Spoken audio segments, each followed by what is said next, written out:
Friends, welcome my channel. இன்றைக்கி நாம் coriander mint வச்சு கொரியண்டர் புதினா வச்சு நம்ம ஒரு ரைஸ் பண்ணலாம். வெரைட்டி ரைஸு, புலாவ்னு கூட சொல்லலாம். இப்போ பாருங்கள், ஒரு கப்பு புதினா, ஒரு கப்பு கொத்தமல்லி, இஞ்சி, ஒரு துண்டு பூண்டு, பச்சை மிளகா அவங்க காரத்தை வந்து வச்சுக்கோங்க. நான் 5 பச்சை மிளகா வச்சுருக்கேன். நான் 2 டம்ளர் ரைஸை வேக வச்சு எடுத்து வச்சுருக்கேன்.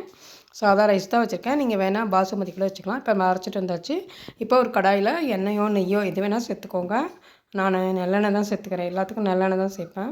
இப்போ பாருங்கள், நான் கடுகு உளுத்தம் பருப்பு, கடலைப்பருப்பு தாளிச்சிட்டோம்.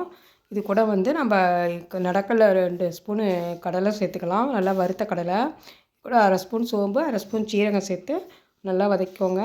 இப்போ நல்லா வறுத்தோடனே இது கூட நம்ம அரைச்ச பேஸ்ட்டு சேர்த்து உப்பு சேர்த்து கலந்தோம்னா நம்ம ரைஸில் சேர்த்துடலாம்.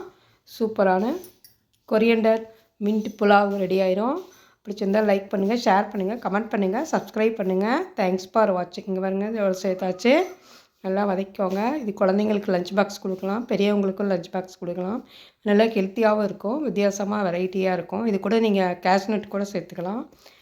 சூப்பராக இருக்கும், செஞ்சு பாருங்கள். இப்போ பாருங்கள், நல்லா எண்ணெய் பிரிஞ்ச வரைக்கும், பச்சை வாசம் போகிற வரைக்கும் வதக்கலாம். கொஞ்சம் தேவையான உப்பு சேர்த்தாச்சு. இப்போ பாருங்கள், நல்லா வதங்கி எண்ணெய் பிரிஞ்சு வந்துருச்சு. இப்போ நம்ம ரைஸில் சேர்த்துடலாம். கொஞ்சமாக ரைஸ் இருந்தால் இந்த கடாயிலே கொட்டிடலாம். நான் 2 டம்ளர் ரைஸை தனியாக வேக வச்சு ஆற வச்சுக்கிறேன். அது கூட சேர்த்து நல்லா கலந்தோம்னா சூப்பரான கொரியண்டர் மின்ட் புலாவ் ரெடி ஆயிடுச்சு. இப்போ பாருங்கள், இப்போ எடுத்து நம்ம சாதத்தில் சேர்த்துக்கலாம். சேர்த்து நல்லா ஆற வச்ச சாதம் இருக்குது, அது கூட சேர்த்து நல்லா கலந்துக்கலாம். Lunch box recipe, variety rice. Thanks for வாட்சிங். இப்போ பாருங்கள், ரைஸ் ரெடி ஆயிடுச்சு.